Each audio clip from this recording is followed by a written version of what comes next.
let's start with the principles of radiant cooling, if everyone is okay with that. In HVAC world, any systems that provides more than 50% of the heat transferred to the occupants of the room, we can define as a radiant application, and this happens through short wave radiation. And tonight, specifically, we're going to talk about these systems where you have a tubing embedded in the surfaces like floor, wall, or the ceiling. But if I want to show you how we kind of categorize these systems, this is the main three types of the radiant applications that we deal with, because they provide more than 50% of the heat transfer through short wave radiation. One is very common, the embedded surface system like ESS. One side is insulated, the other side of a slab or the wall or the ceiling is exposed. That's where the heat transfer happens. The other one is called tabs, or thermally activated building systems, where they have a dual face type of a slab. So it acts at the same time as a floor or ceiling radiant system. I'm going to talk about it. It's very fantastic. We have a project sample of it in Toronto too. So you're going to see that's probably the highest you can achieve from a radiant application. And also we have ceiling panels. I don't know how often you guys see it in our market. Again, following our topic where Europe is ahead of us almost 10 years. It's very common in Europe. But here I worked on few projects with a ceiling panel. They're very efficient.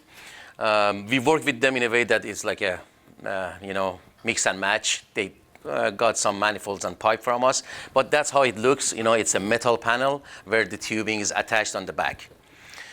Other systems, they can be defined as radiant, like, I don't know, you heard about chill beams as an example. Those can be radiant, but they did the research that most of the heat transfer rate in those things happen through convection as opposed to radiation. So this is the whole philosophy behind it. You send the warm water in the heating mode towards the network of the pipe that you can see on this photo. It's taken using an infrared camera. It's a nice room with a floor heating loop. Here you have a heat transfer as a sort of a conduction. At the surface, convection happens, but most part of this heat transfer happens through the radiation. In the physics, anything warmer, like even 1 degree warmer than the other objects, it tries to radiate towards them. So if you have the floor surface temperature higher than any other surfaces in this room, including your body and the desks, I don't know, any other surfaces, it starts to radiate. And you can see in this photo, they measured the different spots in the room, and all of them are within the same ranges of temperature. That's the magic of radiation, because you are not counting on air. You have a very, let's say, even distribution of heat in your room. And in cooling mode, it's the other way. So you're trying to bring the temperature of the floor in a way that it tries to absorb the heat from the other components in the room, from the occupants, from the other surfaces of the room. A little bit of a convection happens at the surface, but it's not in our favor. So in an ideal world, we want to have radiant cooling in the ceiling, because in that time you are enjoying the natural convection. The hot air gets in contact with that surface and travels down. But in most cases, when we have radiant floor heating and cooling, that's one reason that you cannot take the most out of the slab when it's in the floor, because you're fighting the convection. So all you can get from the surface is on the radiation mode. So this is the ESS system, unidirectional. One side you have your insulation, and then this side is where it's happening. The radiant cooling happens here. Also, we have this, where we call it, if you remember, tabs system. So this, for example, floor acts as a floor cooling for this space and acts as a ceiling cooling for this space. So in this case, you are taking the best out of the slab. Just one tricky thing is you cannot use it for sure in a residential, not all the commercials as well. You gotta have these both spaces on the same control strategy. And it's not very flexible in terms of the controls. So as long as that's happening, you can have this, and based on our researches, as I said, this is the highest efficient point of radiant surfaces. We were talking about this on our table, the essence of having a DOAS or dedicated outdoor air system. Normally, radiant cooling is a part of hybrid system. And that's why we always see them in a commercial application, not in residential. Because you will need air system. As you can see, for example, this is our training room in our facility in Kuhlman, where they have the ducts and everything. Meanwhile, they have a floor cooling application. The reason is radiant cooling is always responsible of the sensible cooling load. In a good day, whole of it, but sometimes, most of it. But the latent cooling load, it needs the air system. That's the first one. The second one is based on ASHRAE 62.1, you always need some fresh air requirement. Like this room, there is a category of this room. If it's a, for example, classroom or it's a hotel, there's a certain amount of, let's say, fresh air needed per hour, ACH. And that's only can be provided by air system. So when we are talking about radiant cooling, normally we are talking about a hybrid system. So you need air system, but the good thing about this is radiant cooling can downsize your air system big time. That's what we are trying to push to see in these applications, mostly commercial, to get the best out of your radiant, which is your, let's say, dominant type of a cooling source, and then rely on your air system. Also, it's a very good thing to have this hybrid in shoulder seasons, let's say. Imagine this is a classroom.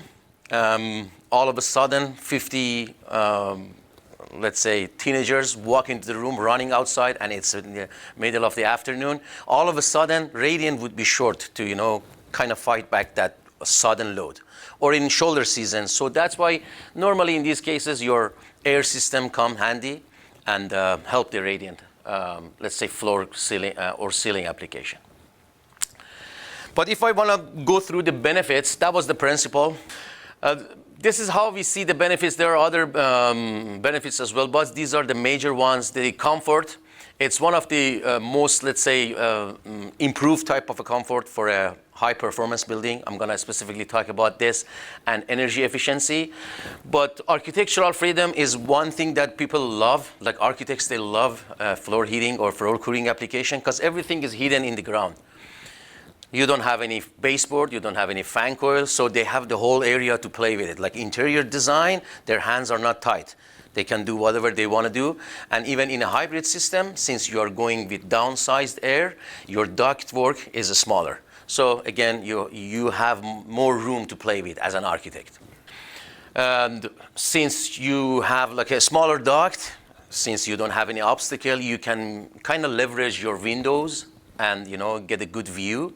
And these all comes handy when you are collecting lead point. I bet most of these, you guys are familiar with lead points, which is very important these days in commercial buildings. One is the day view and the lighting, which downsizing your air system can help a lot with achieving those points. The maintenance cost, there is nothing to maintain technically. Everything is hidden as long as it's installed well.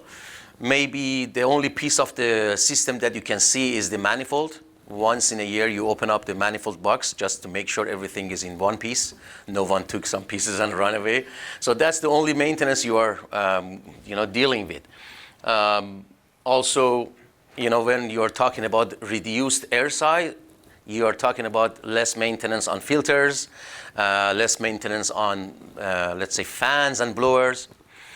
And at the end, last but not least, is the electrification and carbon footprint. The fact that these systems are low temp and they can work with a heat pump, any type of a, let's say, low temp type of a, let's say, energy source. It's a boiler or it's a chiller, very efficient side of it. You're downsizing your, let's say, carbon footprint on your building. So you're moving towards electrification by using heat pump, even a good match for geothermal heat pump. So in one of our projects, I'm going to show it to you, this whole radiant cooling is relying on a geothermal heat pump. And those are, again, let's say, following our electrification goals in the market. But specifically about the comfort, if I want to talk. So this is how the majority of the heat loss happens through your body. You can see above 60% of it happens through your radiation, about 25% through evaporation. So only, like if you pay attention, like wherever you're sitting now, the only piece of your body which can help with the conduction heat loss is your palms or your foot, which is normally, you're wearing some shoes. So the conduction heat transfer, maximum 5% of your daily, let's say, heat transfer in your body. Convection around 10. The majority of it happens through radiation. Also, we always refer to ASHRAE 55 as our, let's say, resource on comfort. It defines your basic comfort range in room by 6 primary factors. One is the clothing, for sure. Second is the metabolic rate, the humidity level, following our discussion on our table, David, the RH level of the room, air speed, indoor air temperature, and also the radiant temperature. So if your system wants to address most of these items, the hybrid system would be the perfect match. So if you're counting on all air system, it ticks all the boxes except for the radiant temperature.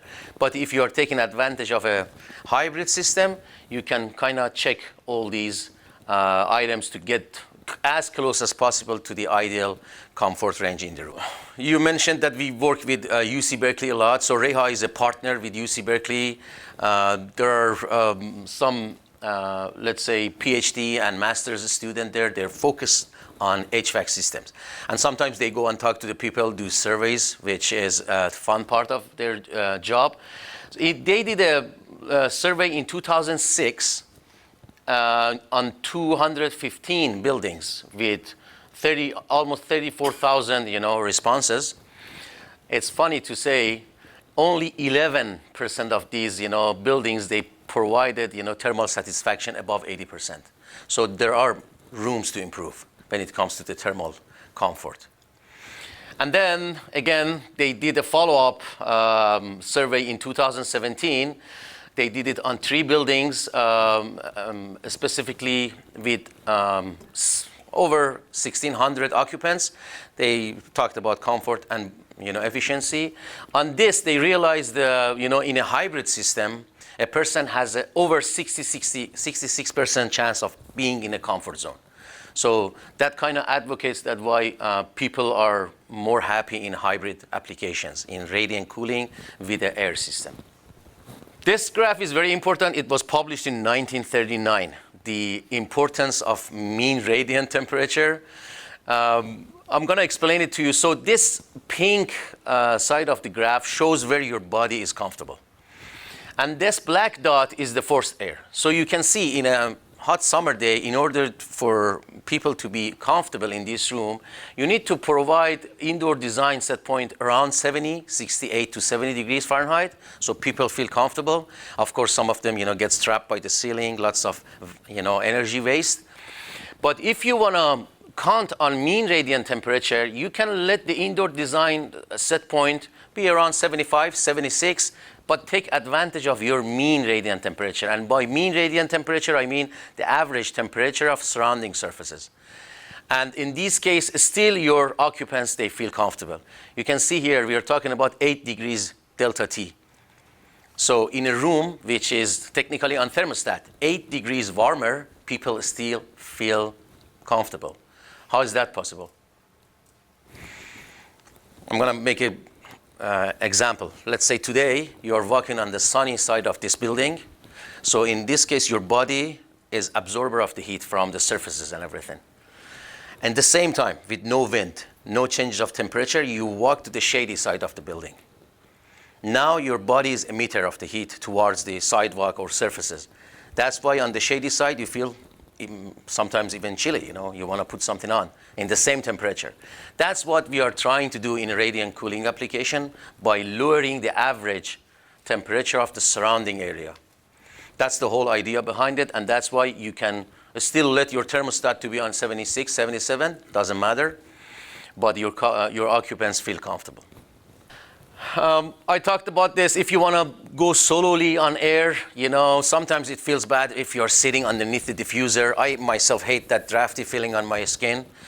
But if you're counting on, a hybrid system, you don't need to have that, wind blowing out of the diffuser. You can go with a slightly smaller air system, lower, let's say, noise, lower, let's say, drafty filling, and also you have a more even distribution of, let's say, heat and cool in the room. And this is a good comparison with your, air side of the system on a air-based or radiant hybrid system. You can see, first of all, we can downsize the air system. You can downsize the filters, so low maintenance and everything. And also, as I said, it provides more acoustic comfort. Again, in other areas that a project can achieve lead points, where you are dealing with a smaller blower, smaller fan, smaller ducts and everything. So that means people can hear less noise in a occupied area. So again, these are all, energy savings as well. But if I want to narrow down all the efficiency side of a hybrid system, first of all, is the corrected average air temperature profile. I talked about how we can let the thermostat to go 76, 78, instead of pushing it to 68 degrees Fahrenheit. That's where you are saving in the first stage of your project on the design side. When you are doing the cooling load calculation, you don't need to target 68 degrees indoor design set point. You are targeting 76. So you are dealing with a smaller delta T, then you're saving some on your design stage. Second, you have a higher efficiency, let's say, heat energy source. This system can be a good match with any heat pump, because what we need in a, let's say minimum temperature is around 58 to 60 degrees Fahrenheit, which is what, like 15 degrees Celsius. Any cooling plant can provide that. Even sometimes by taking the cooling tower water only with no chiller or no heat pump, you're good to go. So in these cases, your efficiency is gonna be bumped up for sure. And also keep in mind, moving water is always more efficient. If you want to transfer the same amount of energy using water to compare with air, my point is comparing a pump with a blower, you are saving 75 to 90% on your electricity. And since water can store more energy, it's almost 3,400 times more than air. You can move the more amount of energy using the water. There's a rule of thumb with it. A 3/4 inch water pipe can transfer the same amount of energy as 14 by 8 inch duct. So again, you can see how much room we are saving here. And also, when you are not dealing with ducts, it means lower transmission losses.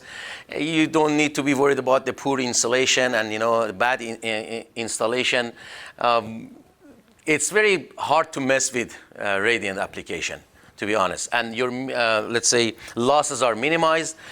Plus, you have the chance to do thermal storage potentials on your slab. Let's say you have a 6-inch slab. You can start cooling down that slab in an off-peak time. And then when people come into the room or in the peak time, you can still take advantage of that stored cool in the slab for an hour, for 2 hours, which plays a big role on your electrification's target as well. So it means you are doing a off-demand time. So this is like a summary of efficiency. If you come to me one day and say, okay, all the efficient side of a radiant system in one box, this is what you can see.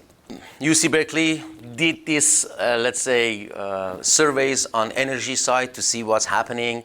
On that very same building that they talked to almost 1,700 people, that they find, okay, over 66% of those guys were happy in a hybrid system. They find that, these radiant buildings are, more energy efficient than 90% of the comparable buildings. And 2/3 of those buildings, they received the Energy Star score of 90 or above, which is a big deal. And these days, you probably heard of zero net energy building. It means whatever building wants to use, it can produce it itself. Like if they want energy, they can use solar, they can use geothermal. So they're kind of independent. Most of them, they rely on radiant application because it's, as I said, low temp system. it takes less energy and provides the maximum comfort. And last but not the least is this great survey, the Commercial Building Energy Consumption Survey in 2012. Radiant buildings, they showed 32% less energy consumption compared with any other type of HVAC application. These are all on the books, but in a real world, we have a project actually. This is a REHAU project in India, in Hyderabad. The project is for Infosys, and it's two identical buildings side by side. One is all air, and the other one is a hybrid radiant cooling and a DOAS. So they measured everything, they surveyed people. So on the radiant side, it was 25% more satisfaction on the thermal comfort, as opposed to the all air side of this. I hope those people, they didn't know which side they are working in, because that would be bad if they figure out, oh, there is a more comfortable building just beside us and I have to sit here and tolerate this uncomfortable situation. And also they worked on the energy side. They figure out, after a few years, they saw about, let's say, 40% of energy saving on the hybrid side. So these two buildings, they're 125,000 square feet each side. And these are the summary, like 20% more comfortable on the hybrid side, and let's say 30 to 40% less energy consumption on the hybrid side. If you're interested in this project, you can easily just scan this and you get an idea what's going on there. It's an ASHRAE paper, if I'm not wrong, in 2015. And the project is in India, which is a very humid area normally. They have a hard time to bring that relative humidity down, but it's working good. And we didn't have a news. No news is good news always, Apparently it's working. But I have some more projects. Before I go there, I want to address this condensation risk. If you consider these factors, you won't face any condensation risk. First of all, you make sure you are using a tight building. Infiltrations are minimized. Like operable windows is the first enemy of this system. If anyone go and just, okay, I want some fresh air in a hot, humid day, that's a point of risk. The control strategy. A decent control system is a must, and a good control scenario that, for example, any time that your relative humidity is going to the danger zone, you need your air system to kick in. And again, these are in a simple situation. If you are dealing with a thermally activated building surfaces with dual side, let's say slab, it's even more complicated. But you gotta make sure your surface temperatures are always within the range, and also you control the relative humidity to make sure you're not getting close to the dew point. So these are the numbers that we normally deal with. I know this topic is about radiant cooling, but we had that topic of radiant heating. So per ASHRAE 55, on the heating mode, you don't want to see anything above 84 degrees at the floor surface. In CSA is a little bit more easygoing. They allow for up to 90, 95 degrees depending to the occupation. Like in the bathroom, they're okay with 90 degrees Fahrenheit floor surface temperature. I like that idea, but some of the floor manufacturers, they don't like it, especially like the engineered wood flooring companies. They don't want to see anything above 85 degrees. In the same time, in the cooling mode, the ASHRAE 55 doesn't want to see anything below 66 degrees. So that's another thing. Some companies, they may come and say, okay, you are doing the calculation on radiant cooling. Why you are getting 12 BTUs only? That's the first reason. I cannot go lower than 19 degrees Celsius because of the comfort first, then you're getting close to the area that you may see condensation. To minimize the risk of condensation on your supply water temperature, we always encourage to stay at least 3 degrees Fahrenheit above dew point. Let's say in this room, you did the calculation with 50% of relative humidity, your dew point is 55 degrees. As long as you're supplying 58 degrees all the time, you make sure there is no sweating anywhere like on the manifold, which is the coldest side of the system, or at the floor surface. As long as you don't jump from 50 to 60. You can see if you jump from 50 to 60, then your dew point is 60 degrees. And you were supplying the room with 58 degrees, so now you're 2 degrees below dew point. And there it comes, the trouble. So these temperatures are the key ones. As long as you keep an eye on it, you make sure your system is functioning well. Again, another reason that we don't want to see, we don't recommend having radiant cooling in residential application. When I design a radiant cooling application, I can come up with many boundaries.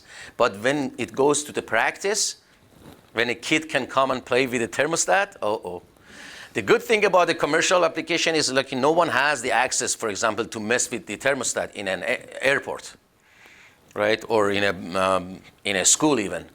But when you design it for residential, you are risking your system to fail sometimes because of the, let's say, low education for the end user. But some of these high-end buildings, I think I've worked with many engineers in the town that they are dealing with high-end residential. They have air system. As long as they have a tool to monitor the relative humidity of the room, radiant cooling would be a good option because of those many advantages that I mentioned.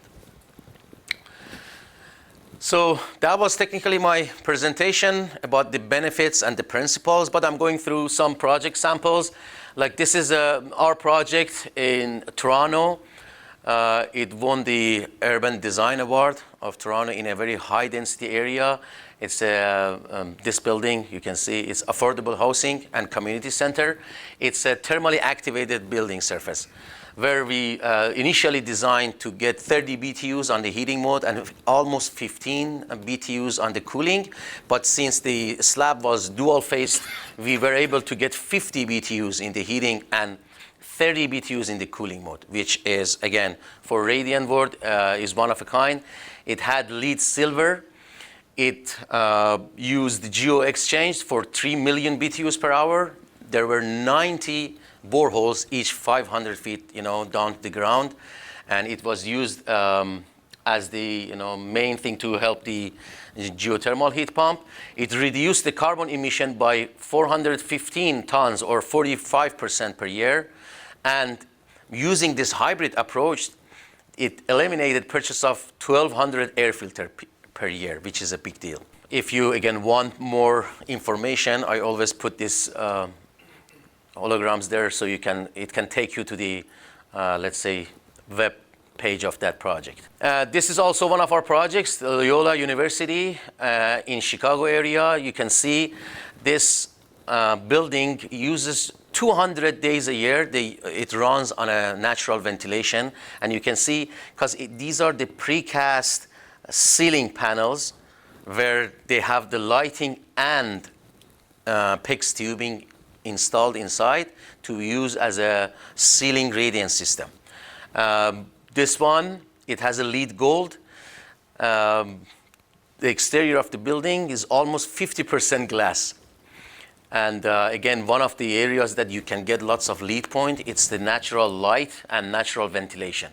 So the precast panel helped a lot, and having no, let's say, duct system here, you see, it opened up this view.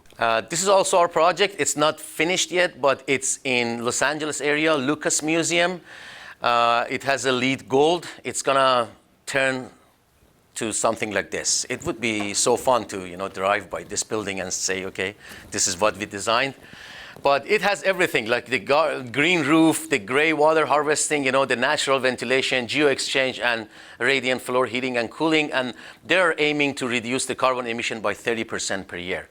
And again, LEED gold, which is a big deal in the LEED point system.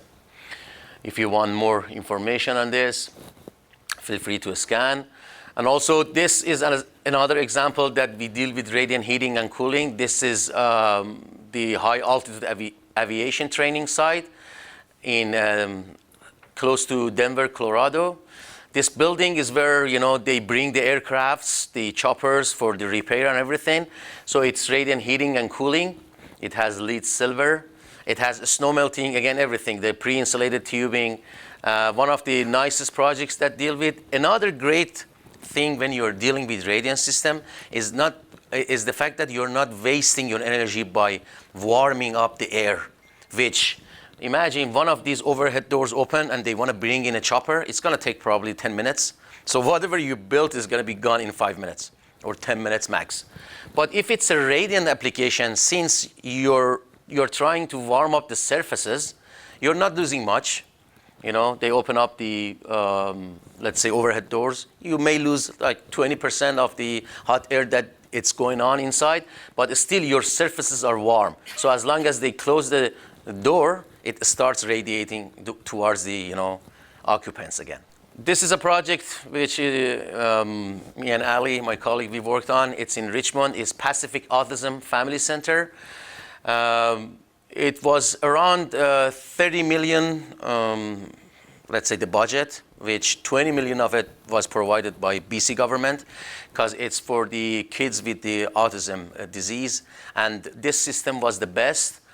We worked with Triple M, or now it's called WSP Engineering, to provide that silent operation, because that disease, they're very sensitive to, let's say, unsteady and, let's say, different type of temperature, room to room, minute by minute. So it provided very steady cooling system, silent operation, and uniform floor temperature.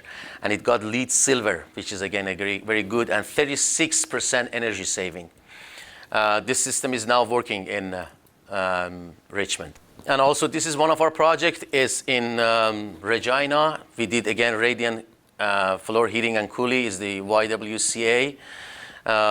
You can see the project. I was there last spring, and it was working very good. So my point is, as long as the system is designed well, it doesn't matter if it's in a relatively dry area with a lower relative humidity level, or even close to the ocean.